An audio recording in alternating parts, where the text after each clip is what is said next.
7, 2024, San Diego County Board of Supervisors Landings meeting and Flood Control District meeting to order. Clerk, can you call the roll? Thank you, Chairwoman Vargas. Supervisor Anderson. Supervisor Montgomery Stepp. Here. Supervisor Desmond. And Vice Chair Lawson-Remer. And Chairwoman Vargas. All right, I'll hand the floor to County Council. The Board of Supervisors met in closed session on February 6, 2024, from 4:28 p.m. to 4:43 p.m. All board members were present. The board took the following reportable action. On item 16A, by a vote of 4-1, with Supervisor Desmond voting nay, the board authorized County Council to initiate litigation. Particulars about the litigation will be discussed to any person upon inquiry after litigation has formally commenced. End of report. Thank you. We'll now proceed to non-agenda public communications. This is an opportunity for the public to address the board on subject matters within the board's jurisdiction, but not an item on today's agenda. The only action that the board may take is a referral to the Chief Administrative Officer. Reminder, according to Rule 4A, members of the public that are non-English speaking and need interpretation assistance will get twice the allotted time for their comments, which is 4 minutes. As a reminder, according to the board rules and procedures, audience members shall not whistle, clap, stomp feet, or anything that disrupts the proceedings. And to better facilitate the meeting, we will have 5 speakers in person and 5 speakers via phone. And the rest of non-agenda public communication will be heard at the close of today's meeting. So can you please call the speakers? Thank you, Chairwoman Vargas. We have 16 total requests to speak on matters not listed on the agenda, 4 individuals in person, and 12 requesting to speak by phone. For those that are requested to speak via phone, if you could please dial into the conference line now using those instructions that were provided to you. We'll go ahead and begin with the in-person speakers. As your name is called, please come forward and stand against the east wall under the murals until it's your turn to speak. You'll then have 2 minutes to address the board, and I'd like to invite forward the following individuals: Dick Malsbury, Michael Brando, Robert Gurman, and Gambler. You can come forward in any order.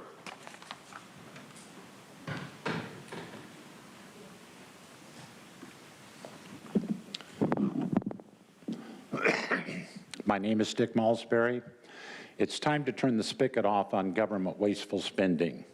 Did you know that in calendar year 2023, illegal immigration cost every San Diego tax-paying citizen $4,747? Next year, it's probably going to cost us in excess of $10,000 now that Newsom has allocated $3 billion more in illegal health, with more illegals coming in from Texas now that they're closing their border. How does this benefit California? It doesn't. Democrats want more significant vote in Congress to control citizens and take away more of our freedoms. Goodbye democracy, hello government control, higher taxes, and further decline in living standards. The insane green energy policy will cost each taxpayer in the U.S. more than $400,000 and only have 0.03% effect on global warming.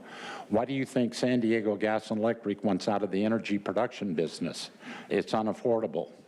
I would like this board to show the genders beyond men and women publicly, and if you can't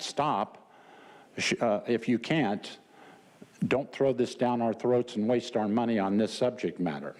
The Declaration of Independence states that men are created equal. I don't see woke or racial justice in this quote. But if you do, I propose a tax on all women because Eve ate the forbidden fruit. Another division. Morgan Freeman once said, "I'm not a black American, I am an American." Labels on people, more division. Why are the Democratic board members superior to Republican board members? Why did you place all sex traffickers in Republican districts? More division and blatant dishonesty. It's time the board be honest, begin to follow the law, and practice equal treatment of equals, not another division called equity treatment. Thank you. Next speaker.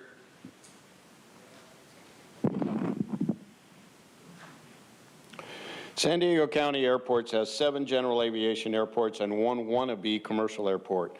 Reality is 8 general aviation airports. The 2 charts are taken from the FAA. GA medical certs are down. The only category that is up are commercial pilots.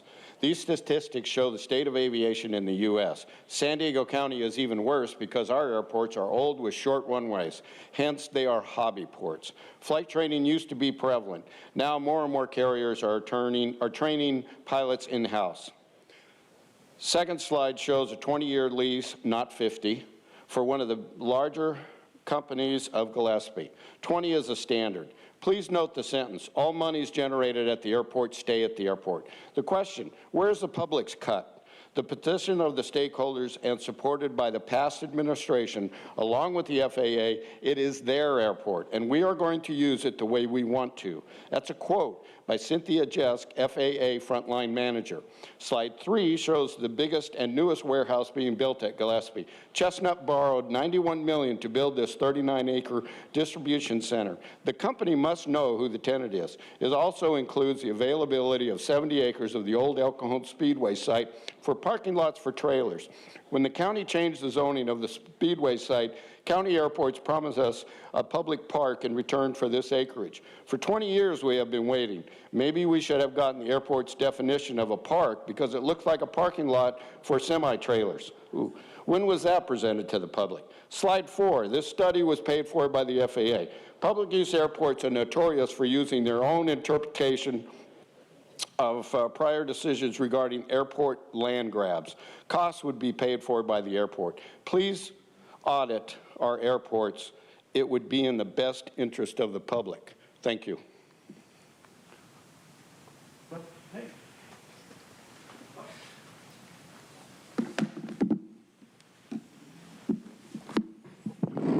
Michael, for the record, I am not a public speaker. I am a living man, an embodied soul standing on the soil. That's how I identify. So what is the plan? Well, it's United Nations Agenda 21, Sustainable Development. It's the comprehensive blueprint, the plan of action, as the UN calls it, to inventory and control all land, water, minerals, plants, animals, construction, means of production, energy, education, health, law, information, and all human beings in the world. This is the agenda for the 21st century. It's a blueprint for 100 years with milestones at 2020, 2030, 2035, and 2050. Agenda 2030 is just a milestone within the main plan. So Agenda 21 Sustainable Development is the global plan for inventory and control, a comprehensive plan of action, a blueprint. This is not conceptual. As I said, it's a plan for action, a roadmap for action. It's not a forecast, it's a blueprint. Those are the words of a beautiful woman named Rosa Corey at Sandag. It was said that this book is out of print. Fortunately, it's in print. Monica, Jim, Joel, Nora, and it's only $20. So many people come to the meetings misunderstanding what's going on because they have misperceptions. But this does a beautiful job of explaining what's going on here at the county, what's going on at the city of San Diego, and what's going on at Sandag. And there's a meeting at Sandag on Friday if anyone wants to come out. Great information, Joel.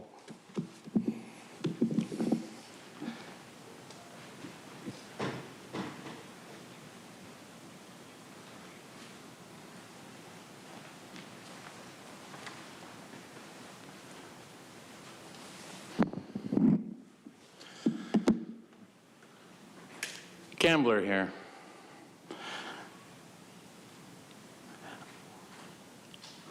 I know none of you guys, or at least 3 of you, don't care about what we have to say because, in my opinion, we didn't elect you.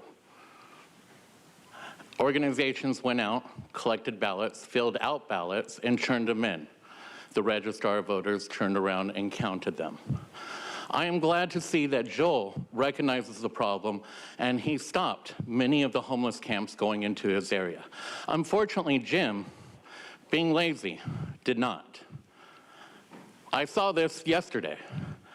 Yesterday when they were going over there, Joel had all the areas already perfectly explained why they should not be putting people over there. And the reason why is that these homeless camps are great locations to pick up extra ballots, to go ahead and cast any way that you wish to go ahead and do it.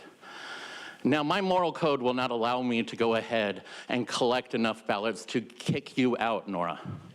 But My morals will allow me to go ahead and tell everyone in your district exactly how it's done and how you have used that to keep yourself in office. I could also do that in several other communities like the Kensington area because someone wants to go ahead and falsely accuse me of shit. I have no problem going ahead and expressing this to the people because you do not want to listen to the people. You ignore every complaint that people have, and then only thing that you listen to is anyone asking you for a handout. I have never once asked for a handout, even when you guys begged me to take one. Fuck you guys. We will now hear from those that have requested to speak by phone. When it is your turn to speak, you'll be unmuted and you will hear a recording that will tell you to begin your comments after the beep. Again, I'd like to remind the callers they should mute their TV or live video stream before they begin speaking. And we'll go ahead and begin with our first caller.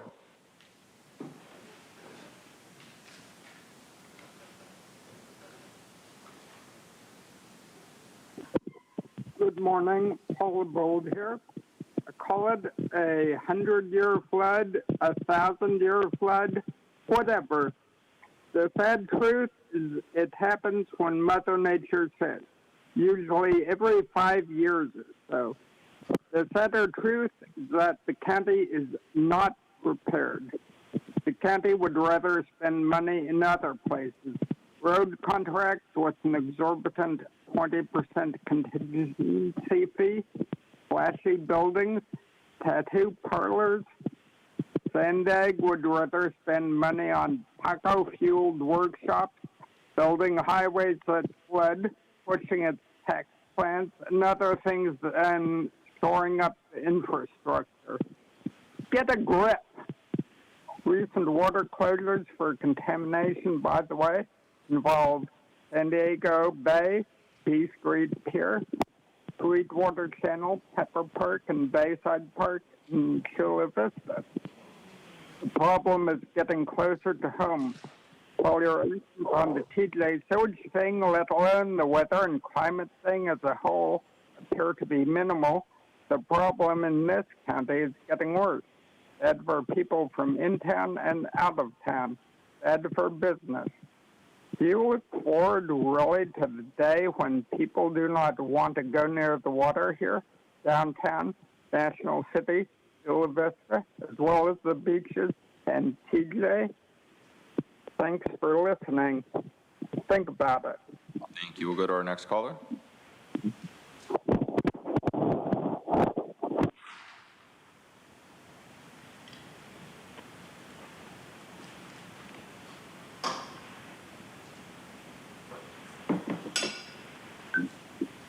Well, this is in response to 14 and 15 yesterday. Same speech. To the people in opposite, no, I'm sorry, the people in favor. Be careful of what you ask for.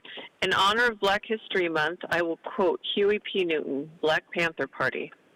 Any unarmed people are slaves or are subject to slavery at any given moment. End quote.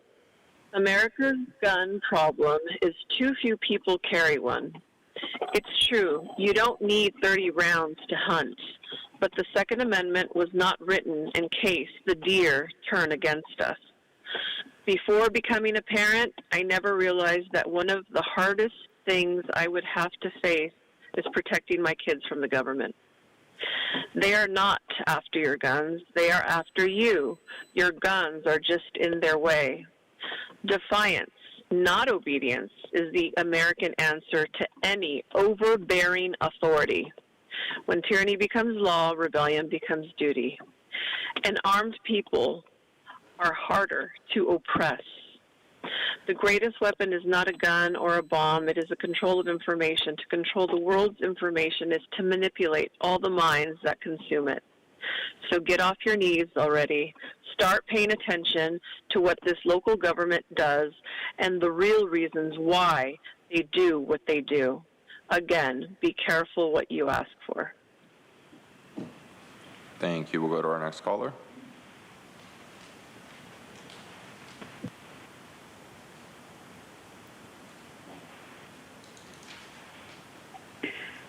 Good morning, Board of Supervisors, Chair Nora Vargas. My name is Terry Ann Skelly. As a parent advocate, I came to share with you a new congressional resolution, H.R. 87, brought forward by parents, entitled Randy's Resolution. It was originated by a large and unfortunately grown group of parents who lost their young adult children. Their deaths were directly responsible by their use of high-potency THC marijuana products. In part, the resolution reads, whereas increased potency levels correspond with greater health risks and results in a 5 times increased risk of psychosis. Whereas the use of high-potency marijuana has been linked to many adverse health effects, including mental health disorders and cognitive impairment. Whereas education and awareness programs are essential to inform the public about the potential risks associated with the use of high-potency marijuana. Whereas a bipartisan effort is necessary to develop evidence-based policies to address the increasing prevalence of high-potency marijuana. Be it resolved that Congress supports the development of educational programs at the federal, state, and local levels to inform the public about the potential risks associated with the use of high-potency marijuana, especially among youth, and conduct and support research on the health effects of high-potency marijuana and its impact on vulnerable populations such as youth. And the resolution continues. Respectfully, Board of Supervisors, now is not the time to add more marijuana businesses to the unincorporated areas of our county. Thank you for hearing my concerns this morning. Thank you. We'll go to our next caller.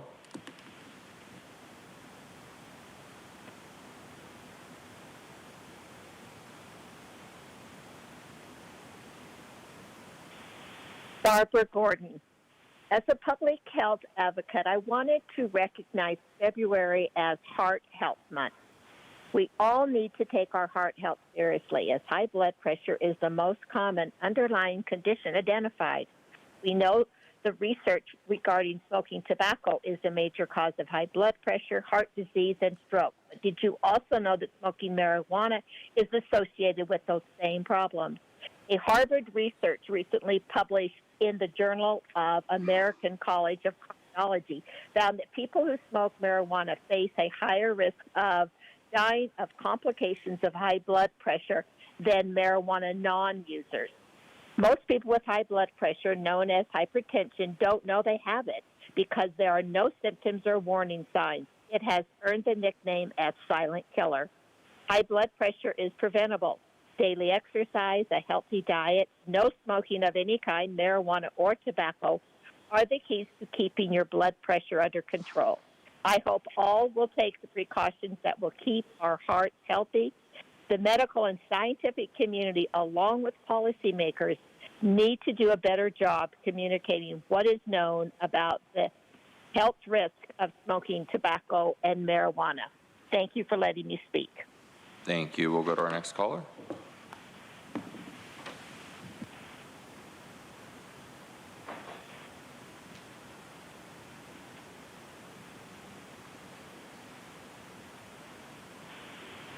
Megan Stewart.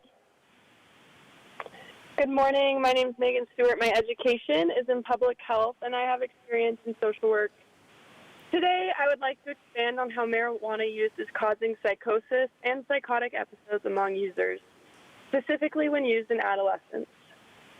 A recent Wall Street Journal warning underscores the seriousness of this issue. Studies highlighted in the journal show that young, frequent users of marijuana face a significantly higher risk of developing psychosis. Daily users of marijuana were found to be 5 times more likely to develop a psychotic disorder than non-users. With that, one marijuana-induced psychotic episode increases the likelihood of bipolar disorder or schizophrenia by 47%, surpassing risks associated with other substances.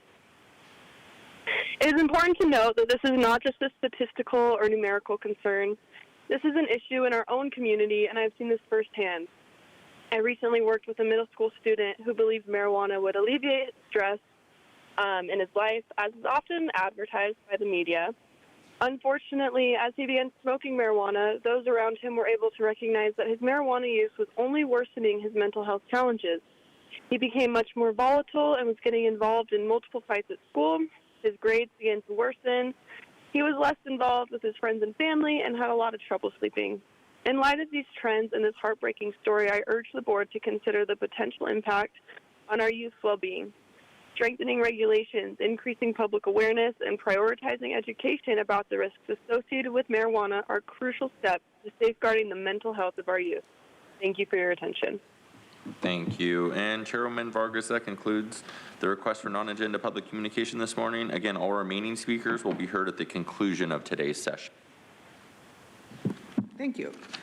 The next item on our agenda is the approval of the minutes, statements, and proceedings for the regular meeting of January 24th, 2024. Is there a motion to approve? Is there a second? Second. All right, we have a motion and a second. Please vote. And Chairwoman Vargas, that motion passes unanimously with all supervisors being present and voting aye. Thank you.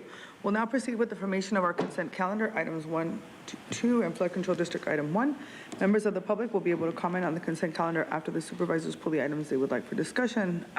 Supervisor Anderson? None at this time. Supervisor Montgomery Stepp?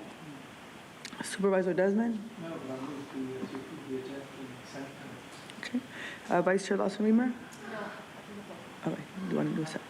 Okay, we have a motion and a second, and I have nothing to pull either, so I'll turn it over for public comment. Thank you, Chairman Vargas. We have 6 total requests to speak on items on the consent calendar, 1 individual in person, and 5 requesting to speak by phone. For any members of the public that have requested to speak on the items on the consent calendar, please dial into the conference line now using those instructions that were provided to you. We'll go ahead and begin with the in-person speakers. I'd like to invite forward Heidi Newell. You'll have 2 minutes to address the board, and if you could please begin by stating your name for the record.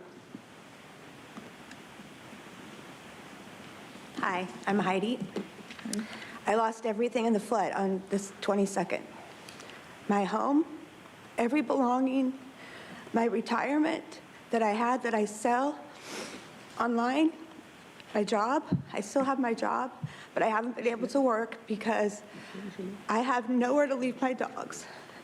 I can't go to a shelter because they don't take dogs.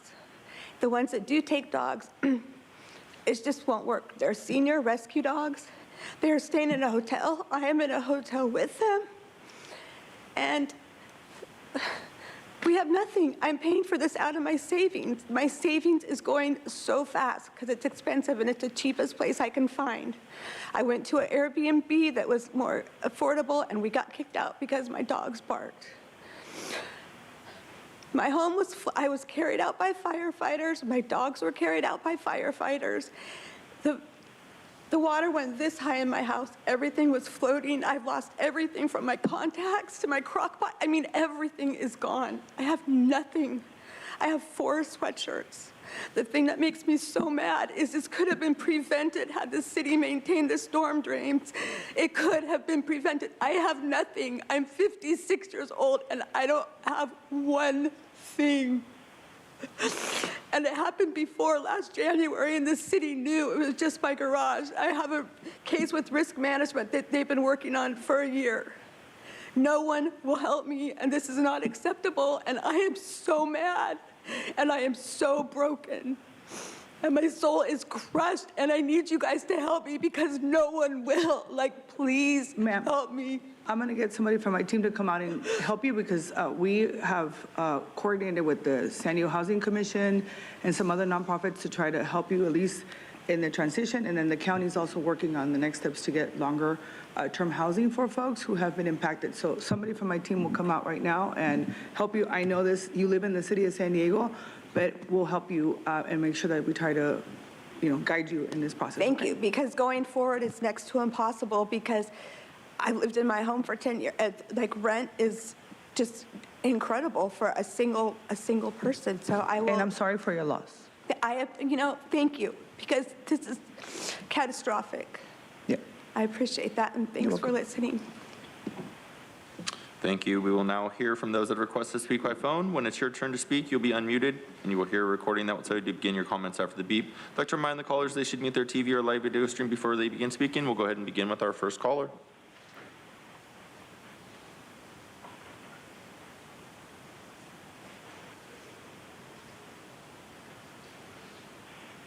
Consuelo.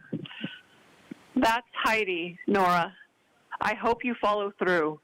I wasn't lying. Nobody got in contact with her. You guys better do something as you promised. That's not okay. The fact that she has to come in and beg, I fucking hate that. I hate that about government. But this is what we've come to. You guys need to do your jobs. People are fucking suffering. I fucking swear, dude. I'm so glad I'm not in the chambers because you guys fucking suck. Do your jobs, dude. Stop caring about other fucking federal things. Care about what's happening in our backyards. Help the people that need help right now. I'm so over you guys, man. I know you're only human and you're just doing your jobs, but you're not even doing your jobs.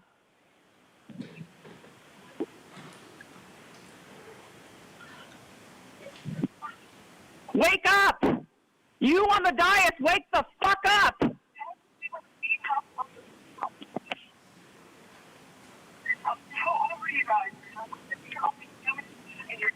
Thank you. We'll go to the next caller.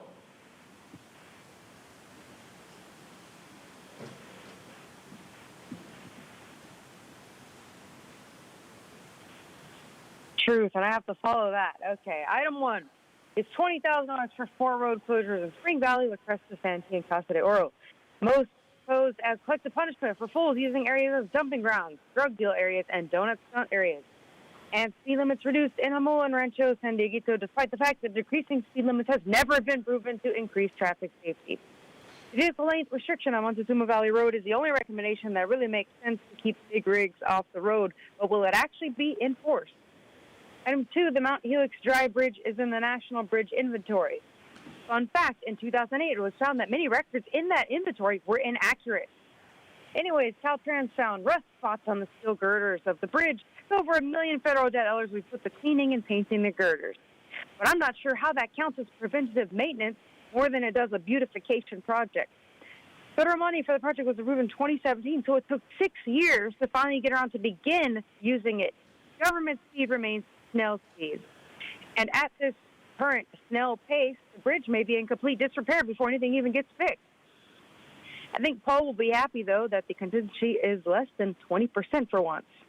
For me, I'd like to see more investments in highways and streets and infrastructure in general because the state's low offerings are an embarrassing reflection of their mismanagement of the budget that, if everyone remembers, they once claimed they had a surplus of. Of course, they're known liars. And flood control item 1 is $1.7 million for sinkhole repairs and drain cleaning in Spring Valley. Unfortunately, this item is based on lies. There was not a historical rainfall record in Spring Valley. Gloria and other officials called what happened, quote, a 1,000-year storm. NBC7 chief meteorologist Sheena Parveen says the hardest hit areas in our county saw at most 2 inches of rain per hour. You see, the infrastructure was not maintained or updated to properly protect the neighborhood. Criminal head system. Thank you. Your time is up. We'll go to our next caller.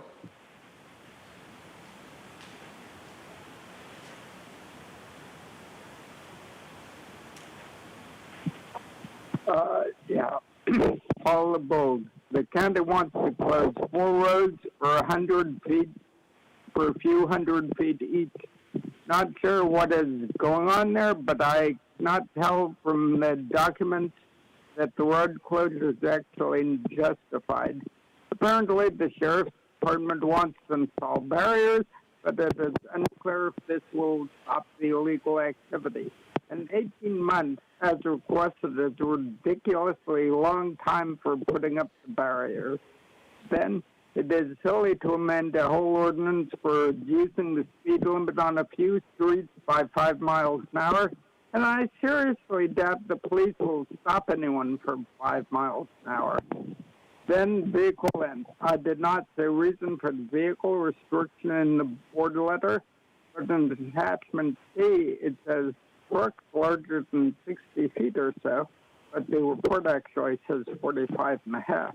Cannot go around one of the bends in the road.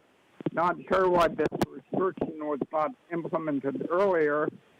The other way to Borrego is a long way around, but it is sure better than risking a serious accident or road closure. Can it be straightened in some way to allow larger trucks? I would suggest that this item be rejected or amended. Road closures for less than 18 months and trucks over 46 feet be prohibited on Montezuma Canyon Road.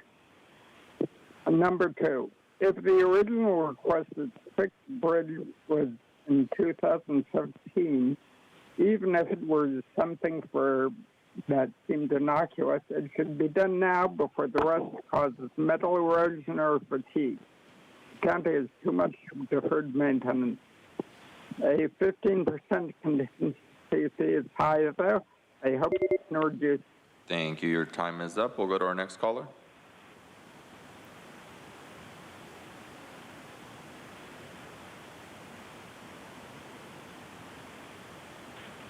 You know, you're always spending money like 20 grand or, you know, 5 grand to close down roads or lower the speed limits. It has nothing to do with any kind of anything but to, you know, get people out of their cars and de-incentivize driving, period. And then you're going to spend $1.5 million to paint and clean a bridge that's taken, you know, years to get to this point, but you don't even need that much money to do that, and it's just, you know, you frivolously spend the people's money and don't take care of things, which lead us to the flood district, and you guys needing to do emergency repairs and have people come in and beg and plead for you to just help them because you didn't do your due diligence. You didn't make sure that all of this stuff was taken care of at all the time, just whenever it needs to be.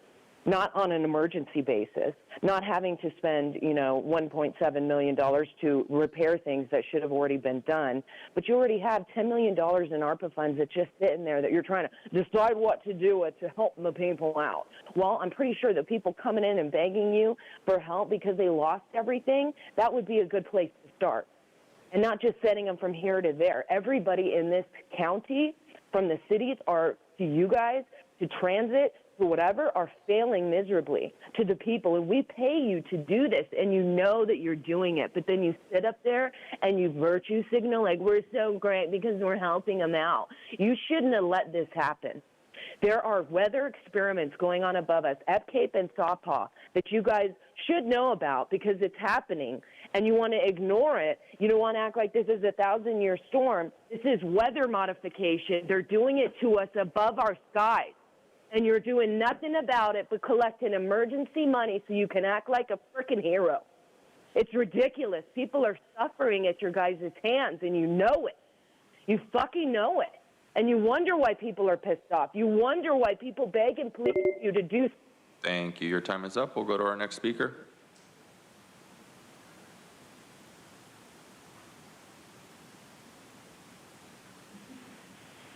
Thank you, Peggy Walker. In relation to item 1 in traffic safety, along with other public health professionals, I suggest this committee take under advisory the problems associated with marijuana-related DUIs. An article in this morning's Wall Street Journal headlined, "Marijuana Impairs Driving Longer Than You Think." It's noted that the effect of marijuana is different than alcohol. THC impairs driving differently, and weed stays in your system longer. It's harder to know with weed when to take the wheel. According to experts cited, people who are high tend to drive more slowly. The drug affects ability to maintain position in a lane. It affects reaction time, following distance, the ability to maintain divided attention, and overall judgment. Research from UCSB experts state users should wait at least 4 hours before getting behind the wheel after smoking one joint, and even longer, at least 6 to 8 hours after ingesting pot edibles. But they add that inhalation of marijuana may actually impair driving skills for 6 to 8 hours and edible ingestion 8 to 12 hours. This committee would do well to increase public education regarding marijuana-impaired driving to prevent injuries and save lives. Thank you for listening. Thank you. And Chairwoman Vargas, that concludes public comments on the consent calendar. Thank you. Before we, I just wanted to share that on item FL1, I wanted to take that time to thank county staff for everything they have done to respond to the storm crisis and emergency situation, and also for all of them that volunteered during the last Wednesdays during the storm. And so I know that we've had a lot of volunteer organizations and folks helping with the debris removal, home assessments, and providing support services. And so we're going to continue to do that and share information. And then we just heard this morning that MTS will be able to provide transit passes to people who lost their cars and due to the storm that was impacted. So we're working through this together, and we're going to continue to keep people updated, but I wanted to take the opportunity just to say thank you to everyone who's doing everything we can so that our systems are clear and people are able to not be worried. So with that, we have a motion and a second. Please vote. And Chairwoman Vargas, that motion passes unanimously with all supervisors being present and voting aye. All right, the next item on the agenda is notice public hearing, Palomar Airport Advisory Committee. I'm going to take the speakers first, and then we can have a dialogue as a board. Thank you, Chairwoman Vargas. We have 9 total requests to speak, 4 individuals in person and 5 requesting to speak by phone. Also like to note for the record, we did receive 1 e-comment on this item, and that was in favor. For any members of the public that have requested to speak on this item by phone, if you could please dial into the conference line now using the instructions that were provided to you. Go ahead and begin with the in-person speakers. As your name is called, if you could please come forward and stand against the east wall under the murals until it is your turn to speak. I'd like to invite forward the following individuals: Cliff Kaiser, Victor Avina, Dom Betru, and Robert Gurman. You have 2 minutes to address the board, and please begin by stating your name for the record.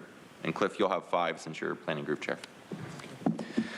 Good morning. My name is Cliff Kaiser. I am chairman of the Palomar Airport Advisory Committee. It's a committee of 9 members appointed by the Board of Supervisors, as you all know. And the committee has approved or concurred or recommended that you adopt this proposed change. But we do have a couple of comments to make. One is the current makeup of the members of the committee include 5 people from Carlsbad, 2 in Vista, and 1 in San Marcos, and 1 in Oceanside.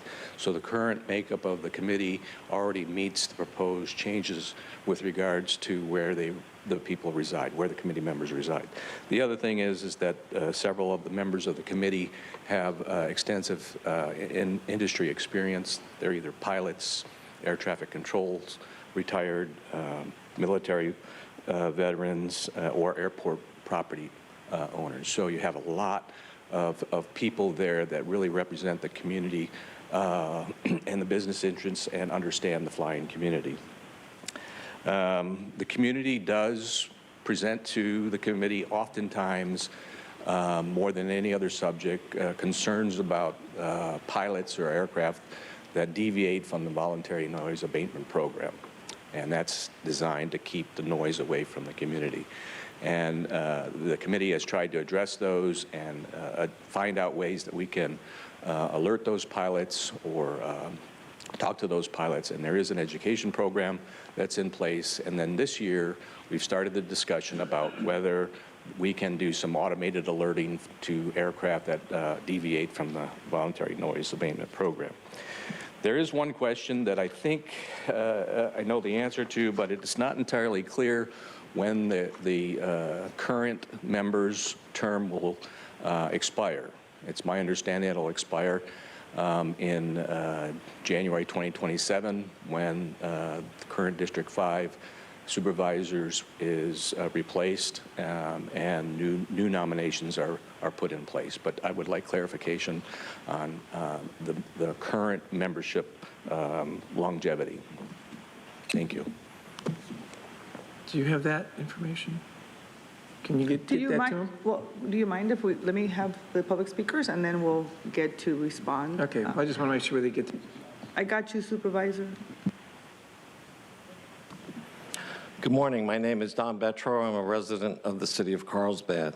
I also work with representatives from 20 HOAs that surround the airport, mostly in Carlsbad, but also in the city of Vista and Oceanside. I'm here to ask you to vote against this proposal. It was originally presented to you at your November board meeting as something that should be fairly based on population. It should be based on precedent and impacts. The impacts are primarily to the city of Carlsbad and those surrounding areas. The precedent is, for good reason, it has always been the appointment authority of the supervisor who covers the airport to have the majority of seats on the board, on the council. The PAC recommendations back in the spring, which you probably never heard because they were buried or somehow discarded, were in fact to support that precedent of that the supervisor 3 from District 3 should have the majority of the seats. But now it's morphed into this other decision, and the support that was just mentioned to you, I believe, was on a 4-3 vote, with a lot of discussion about the conflicts of interest that existed by the current PAC recommending this to you. The other thing I would like you to take into consideration is what is the charge of an advisory committee of the County of San Diego? If you look at your own documentation, it talks about representing community needs and avoiding conflict of interest. In fact, this proposal violates your own ordinances of 881.7, 84708, and it also violates the state ordinance referred to as 10598 and 1090 regarding conflict of interest. This is more than the 2 districts involved. This affects all of you, and I hope that you will vote and not just accept the recommendations from the deal between the 2 supervisors. Thank you. Thank you. Next speaker. Good morning, Chair Vargas, members of the board, Acting DCAO Albright, and staff. My name is Victor Avina. I'm with Falcon Strategies. We represent Carlsbad Jet Center, who's a fixed-base operator at the Palomar Airport. We are here to commend and recommend your approval for this item. It strikes a balance not only geographically between the supervisorial districts, but retains an industry seat, which we think is very important to this body's recommendations. So we thank you and recommend your aye vote. Thank you very much.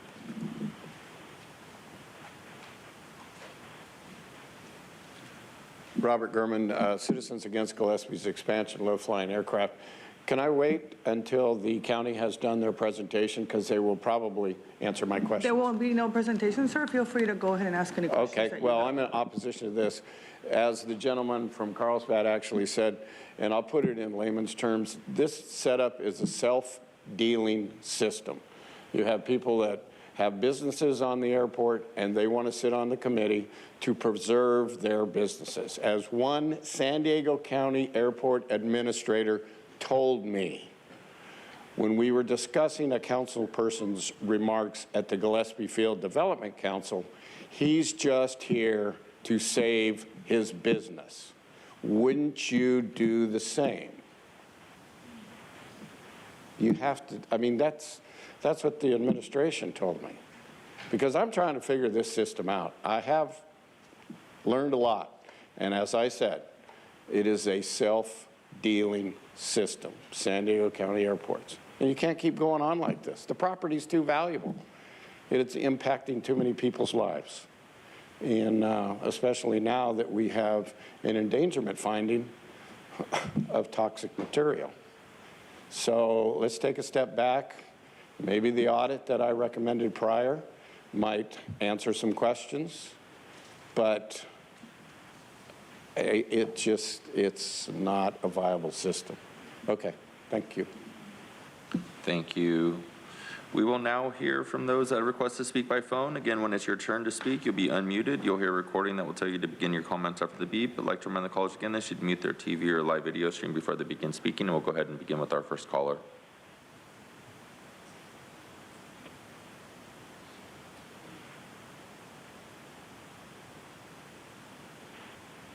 Consuelo. The airport commission should consist of representatives for the community surrounding the airport, not a bunch of political hacks. Consuelo, I'm going to go ahead and pause your time, but you can't yield your time under the board's rules. You're not allowed to yield your time. So you're more than, you can make your own comments, but you can't yield your time. So we'll go ahead and unmute you, let you begin your comments, and if you'd like, you can have the rest of the 1 minute and 45 seconds.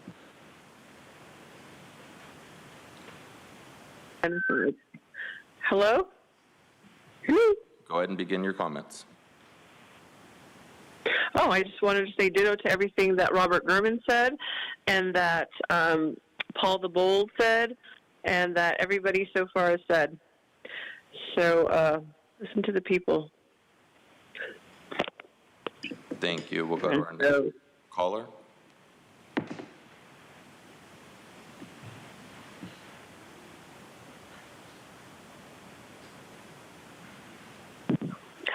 Good morning, Supervisors. Vicki Sayage, Carlsbad resident, D3, and president of Citizens for a Friendly Airport. The proposed approach is incorrect and incomplete. Please vote no. D3, Supervisor Lawson Reamer should be able to nominate 5 or 6 of the 9 PAC seats since the airport's now part of D3. The county CAO has never appointed representatives to any county committee, ever in the history of the county. Bad precedent to start with this one for so many reasons. Nominees forwarded by the cities who have allocated seats should be confirmed and seated on the PAC. Given that Carlsbad's the host city for the airport, Carlsbad should have 2 seats allocated, no supervisor overrides. Plain and simply, PAC members should not have financial interest in the airport and its businesses. Avoid all conflicts of interest when possible. Standard county policies regarding conflicts of interest should be adhered to. The current PAC does not do so. There is no enforcement and no consequences for either county or federal violations. Standard county policies regarding term limits should also be adhered to. No supervisor override of term limits. 4 of the current PAC member violate these principles. These suggested recommendations are straightforward and follow county best practices. None are addressed in this particular proposal. This proposal doesn't do any of that. Please vote no. Please go back and do better. Thank you. Thank you. We'll go to our next caller.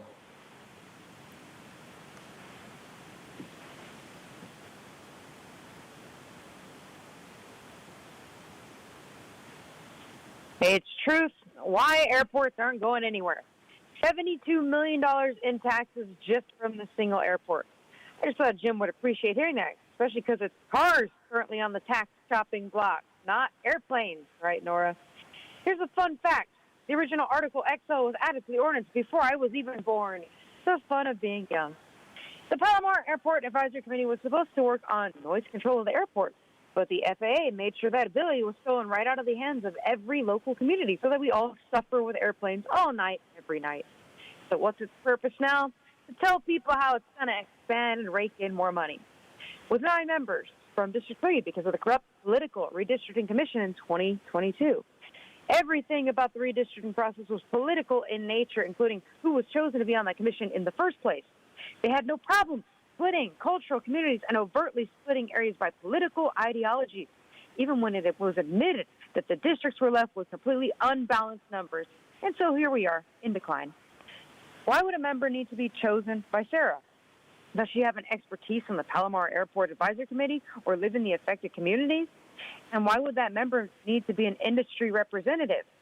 I'm not against someone having a stake in the game, but why does there need to be a membership seat reserved for that type of person? Why can't they apply as a regular member?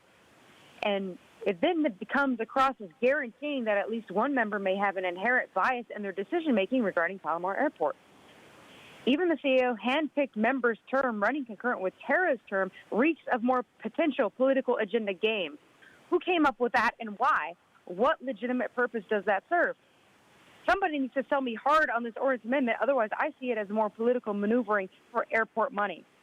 I'm also looking forward to Jim's explanation on cloud seeding and its environmental side effects. And I agree with many speakers about obvious loopholes in whatever political decision this is. Thank you. Your time is up. We'll go to our next speaker.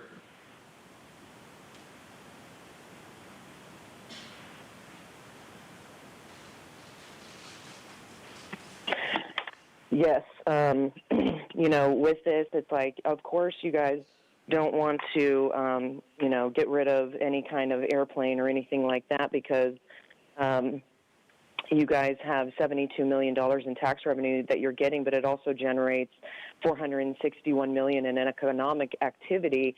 But you sit here and you want to create, you know, reduce GHGs and all of these things, but then you guys sit here and you engage in stuff that are, causing more according to you guys. And, you're more worried about noise. It's like we should be worried about the, other things like the toxins that come from these planes. And, even lead, like Robert Owers is telling you guys. And, and it has 2,590 jobs. So obviously we can't get rid of airplanes. But, if you're trying to punish and demonize driving, you guys need to quit flying around places and looking at the economy over other things. It's like your God depends on, what's more beneficial to you. Because at this point we'd be going into like flying saucers or something like that if we really wanted to save the planet, maybe teleportation or, just some electric planes. I don't know. Are we going to do that, Jim? Because that would be, saving the planet, right? I'm sure everybody would be able to go and travel to the UN like you guys do that we pay for. So that would be, something that works out, right? You guys need to figure out what your plan is, because you can't on one hand want to save the planet with everything you're doing and enslave the people, and then on the other be like, well, no, we still need to go and fly around. We still need to have these planes, putting chemtrails above the people and toxins so it kills them too. We need to have all of this going on. So, you guys don't even know. You're so wishy-washy with the way that your plan goes, your agenda. And it's just interesting to see, because money makes you guys, your world go round. It's crazy. If anything brings in money, Thank you. Your time is up. And Chairwoman Vargas, that concludes public comment on this item. Thank you. I'm going to turn it over to our team so they can respond to some of the questions that folks had. Thank you, Chairwoman Vargas. Jamie Abbott, Director of Airports. And to address Supervisor Desmond's question and to kind of confirm the assumption of Chair Kaiser with the PAC, yes, the current PAC members will run concurrent with the end of the term of the District 5 supervisor, since Supervisor Desmond, you did make those appointments. So hopefully that helps answer that question. Well, I'm looking at the agenda item because I knew it was in here somewhere. And it does state that each of the 8 members nominated by a supervisor will continue concurrent with that appointing supervisor. I guess so, since they were all my appointees previously. Yes, sir. They go to my term, and then once if Supervisor Lawson-Remer wants to change any of them or something like that, then it would be it'd go to her term. I guess it would be the term for the people on the board would be concurrent that she appointed with her terms as well. And then the CAO appointee would be concurrent with District 3 supervisor's term. Okay. That's correct. Thanks. Vice Chair. Sure. First of all, I just want to acknowledge that there's been a lot of work put into this and a lot of thought and a lot of conversations by a lot of people. So thank you to the team for so many consultations. I know how much you guys have worked on this, so thank you. I just think it's important to just remember that the role that we have here as a county is, fairly limited. We don't make the rules on what kind of planes can fly in and out of this airport. Those rules are made by the FAA. We don't make the rules on when the planes can fly in and out of that airport. That's also made by the FAA. So I have been working very hard to try to deal with some of the noise issues that people in the community have raised. The fact that they are concerned that planes are flying at odd hours and at all days and all times of the night. And we're going to continue working on that and continue doing our best to try to make some changes and make some reforms. But this item in front of us today is about a whole different set of issues that have much more to do with just how the airport operates and is governed on a day-to-day basis. So I just want to make sure that we're communicating that because I know that I've had a lot of constituents who live in the area that are very concerned, and I share those concerns, and I do think we need to do a lot better on dealing with these noise issues. So I am certainly looking forward to being able to appoint PAC board members that are going to be good allies in the work to represent the community, but we are not, that's not what this is about today. That's this is really about sort of day-to-day operations of the airport. So just wanted to make sure that we center that. I will continue meeting with the FAA and continue advocating and looking forward to hopefully making some progress on that front. But I think that this is a good approach. I think that I'm very happy that I will have some board members to appoint. Appreciate the work that my colleague has done, but Carlsbad is now in my district, so I think it's important that I'm able to appoint those members. I also think it's important that the city of Carlsbad is able to have a voice, and they will continue to have a voice in terms of the Carlsbad seat. So all of that, just to put it out there. I also think, I just want to say I'm going to be supporting this item today, but we're going to also just see how it goes. I think this is a good approach, but we're going to see how it goes, and if it's not going well, we can have another conversation. But given all the work that's been put in, I think we should try this and make sure that this see if this is an approach that's able to balance all these different interests in the community. So that's all I had to say. Thank you. Is that a motion? Thank you. You can make that motion. Okay, I'll make it. This is your baby. Okay. Well, this is ours. Supervisor Thank you. Desmond? Thank you, Madam Chair. I appreciate staff and all the hard work, as I know it was after redistricting, it was we had to figure out a way to make it work and as fair as possible. And I will make a comment on the having business operators on the committee.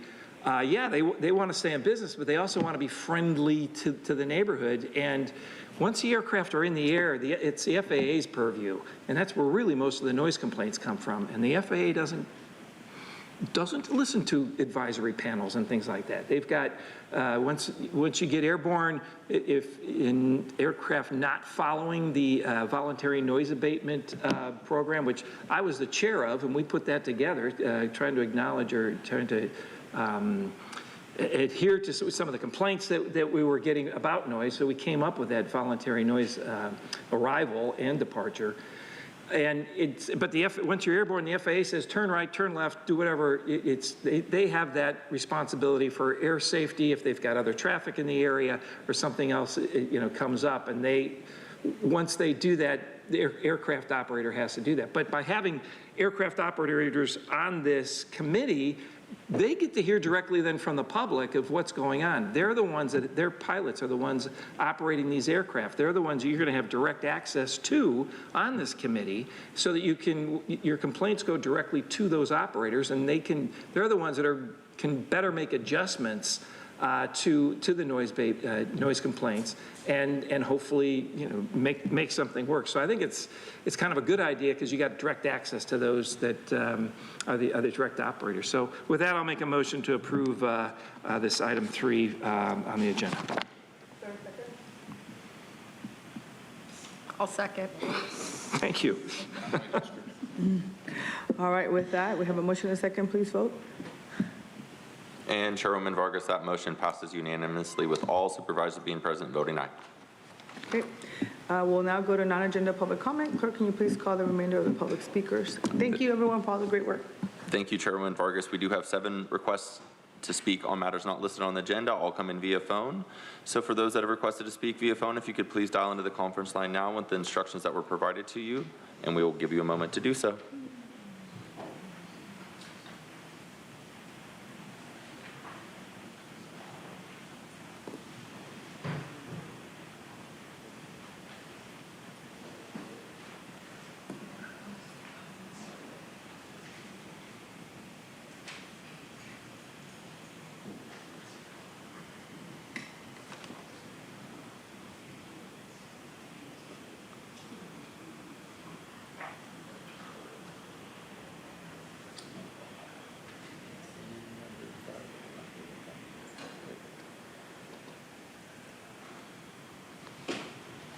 Now we will hear from those that have requested to speak by phone. Again, when it's your turn to speak, you'll be unmuted. You will hear a recording that will tell you to begin your comments after the beep. I'd like to remind the callers they should mute their TV or live video stream before they begin speaking, and we'll go ahead and begin with our first caller.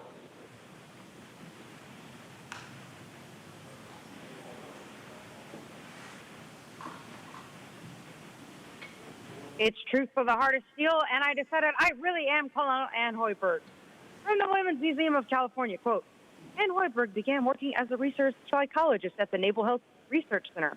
She led workshops at the 4th World Conference on Women in Beijing, China, and at the International Women's Congress in Havana, Cuba, and was appointed an election supervisor for the U.S. Department of State during elections in Ukraine in 2004, and headed local chapters of the United Nations Association. She served on the board of directors of ACLU and World Affairs Council, end quote. A researcher for the Navy and psychology gives me MK Ultra vibes. But since when did China or Cuba really care about women? Pretty sure communists just want women to work so they can have more workers in their slave system. And the State Department has been involved with so much election and political manipulation in Ukraine. And speaking of that, ACLU, World Affairs Council, and anything UN related, what questionable activities from someone who helped Nora get into the political world. Next topic. I watched a little of the meeting back last night, and Nora, you didn't seem to know what Tukmung Namoy meant. For me, I hear that phrase every year during Lunar New Year celebrations. Since you delivered a proclamation yesterday honoring that very celebration, then you should know that it means Happy New Year in Vietnamese. You need to work on your superpower, or next time, ask Boo. But I recommend that you actually go to a Tet festival because they're really fun. And lastly, at Sandag, I did spy the scene of Nora talking into Consuelo's phone to Heidi, whose voice I actually recognized today. I really wish I had taken a picture of that moment, but my adrenaline was at a crazy level, partly due to starvation, and I was trying to figure out how to give my speaking slips to for the Borders Committee. But anyways, I love those kinds of moments like today of a rep doing their job and listening to their constituents. And I understand jurisdictional issues, a.k.a. Todd Gloria doesn't care, but I want to see follow-through on Heidi's case.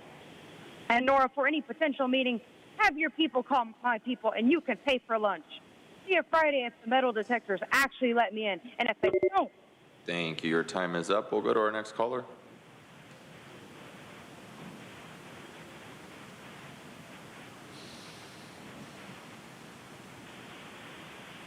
This is Peggy Blocker. Thank you again. Supervisors, public health educators, recognize that reports in every major news media are exposing marijuana industry criminal enterprise, including Chinese Communist Party links, widespread illegal activity even by permitted licensees, and the truth regarding serious youth-related harms, which brings many to ask why this board wants to spread the problems of pot enterprise into our rural communities. You spoke yesterday about protecting people from guns, and rightly so. But where's the interest in protecting residents from high-potency THC products that lead to health-related and DUI fatalities, to marijuana-induced suicide and psychotic breaks resulting in violence and death? Brent Becker, a novice user who consumed pot with 31% THC, stabbed her boyfriend to death after a marijuana-induced psychotic break. I could share other similar cases, little publicized, a list of mass shooters known to be pot users, and historical records of the violence inherent in marijuana use. With today's greater accessibility, we're seeing more violence, doctors warn. In a groundbreaking decision, a jury just held a mother accountable for her son's involvement in a mass shooting by making a gun available to him. Shouldn't the same apply to those who increase availability of high-powered, unregulated THC products that result in deadly outcomes? We don't want a single gun incident, and we don't want a single marijuana-related death or injury either. Wouldn't it be better to let kids grow up in communities free of weapons and drugs? Thank you. We'll go to our next speaker.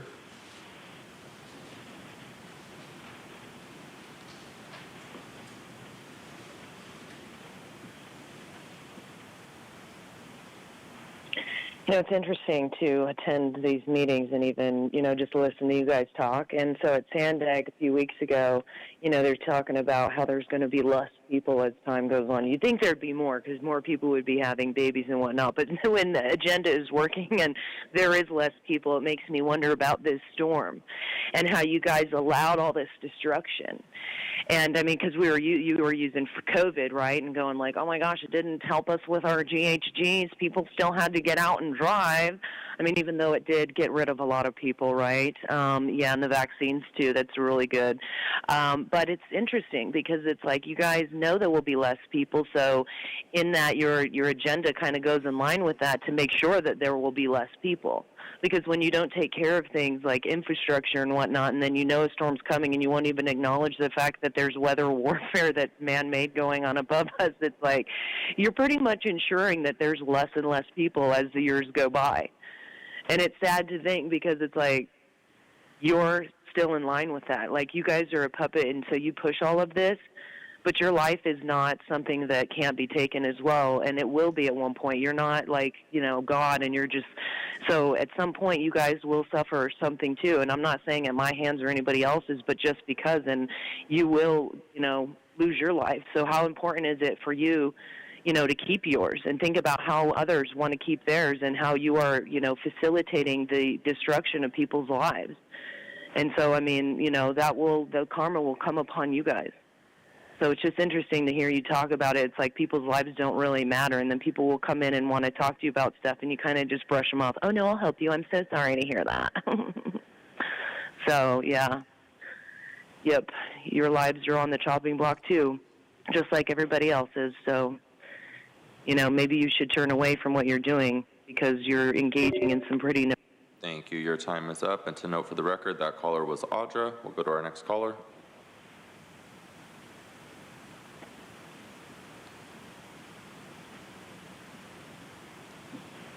Looks like our last caller dropped off. So, Chairwoman Vargas, that concludes the request for non-agenda public communication this morning.